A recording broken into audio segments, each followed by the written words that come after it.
Friends, तो स्वागत है आपका। आज मैं आपसे बात करूंगा आईआरएफसी के शेयर के बारे में।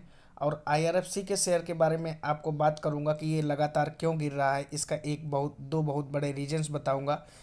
तो दूसरी चीज़, पहला बताऊंगा कि कोरोना वायरस की सिचुएशन, दूसरी एक और बड़ा रीज़न है इसका, वो बताऊंगा। रीज़न आपके सामने है, अगर आपको समझ में आ रहा हो तो ठीक है, नहीं तो मैं एक्सप्लेन करूंगा।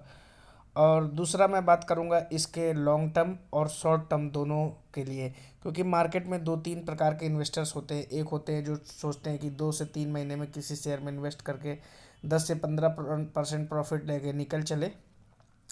और एक होते हैं जो long term 1 years to 5 years और मोर देन दैट, तो वो उस हिसाब के इन्वेस्टर्स होते हैं। तो मैं दोनों को ध्यान में रखकर बात करूंगा। लेकिन उससे पहले मेरी एक रिक्वेस्ट है, आप समझ गए होंगे कि अगर चैनल को सब्सक्राइब नहीं किया है तो जाकर के सब्सक्राइब कर लीजिए और दोस्तों के साथ शेयर कर दीजिए और घंटी ज़रूर बजा दीजिए, ताकि जैसे मैं कोई वीडियो लाऊं तो आपके कानों तक उसकी आवाज़ पहुंच जाए। तो दोस्तों चलिए शुरू करते हैं आईआरएफसी के शेयर के बारे में बात। तो इसका जो आईपीओ ओपन हुआ था वो था 26 रुपये में, ठीक है। तो जिसको आईपीओ में मिल गया था उसको थोड़ा सा अभी वेट करना चाहिए, ठीक है, क्योंकि उसने लगभग अगर 1,000 शेयर्स लिए होंगे तो वहाँ से लगभग 3 रुपये डाउन चल रहा है। इस समय करेंट मार्केट प्राइस 23 रुपये 15 पैसे था जिस समय मैं ये देख रहा था, ठीक है। तो ऑलरेडी लगभग वो लोग 2 से 2,500 रुपये के लॉस पे है, ठीक है। लेकिन अगर डिली उसकी बात की जाए डिविडेंड के हिसाब से, तो डिविडेंड के हिसाब से तो इसने जैसे ही आपने शेयर लिया होगा तो 1,100 रुपये का 1.05 रुपीज़ पर शेयर, यानी लगभग 10% इसने आपको डिविडेंड दे दिया। तो डिविडेंड के लिहाज से मुझे लगता है कि ये लॉन्ग टर्म के लिए बहुत अच्छा शेयर है। लेकिन बात कर लेते हैं कि शेयर गिर क्यों रहा है।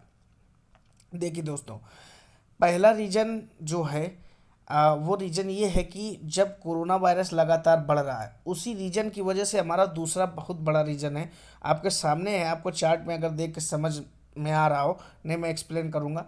तो कोरोना वायरस का ग्राफ लगातार बढ़ रहा है और ये आईआरएफसी जो है इंडियन रेलवे को फाइनेंस करता है और टोटल उसी के ऊपर डिपेंड है। अगर रेलवे में कोई दिक्कत आएगी तो यानी कि इंडियन रेलवे की ऑपरेट नहीं होगी ठीक से, तो आईआरएफसी उसी से पैसा जुटाता है, ठीक है। तो अगर इंडियन रेलवेज पूरी तरीके से ऑपरेट नहीं होंगी तो ऑब्वियसली सीधा इम्पैक्ट आईआरएफसी के शेयर पर पड़ेगा, ठीक है। दूसरी बात यह कि अब जबकि कोरोना वायरस लगातार बढ़ रहा है तो यही है कि महाराष्ट्र में लॉकडाउन लग चुका है, यूपी में सारे स्कूल बंद कर दिए हैं योगी जी ने, प्लस दिल्ली में भी केजरीवाल ने कहा है कि सार्वजनिक स्थलों पर आप होली मत खेलिए, ठीक है। तो धीरे धीरे लॉकडाउन की स्थिति दोबारा बन रही है। हो सकता है पहले जैसे लॉकडाउन ना हो, पार्शियल लॉकडाउन हो, लेकिन अगर कोरोना की स्थिति देखिए तो पिछले 3 दिनों में 45, 47 और 53 हज़ार के आसपास चले गए, है ना। तो ये एक बड़ी वजह है जिससे इंडियन रेलवे को प्रॉब्लम हो सकती है, और इंडियन रेलवे को प्रॉब्लम होगी तो सीधा इम्पैक्ट इस पे पड़ेगा। दूसरा रीज़न ये है क्योंकि इसी रीज़न की वजह से आप देख सकते हैं ये जो आपको दिख रहा है holders green, sorry blue colour में, और ये बाई बॉट ग्रीन कलर में, और ये रेड कलर में सोल्ड।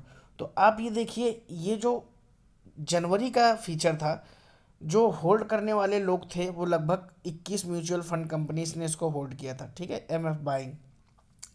दूसरा जो इसमें जो खरीदारी करने वाले लोग थे वो 21 ने जनवरी में खरीदारी की, जनवरी में आईपीओ आया, ठीक है।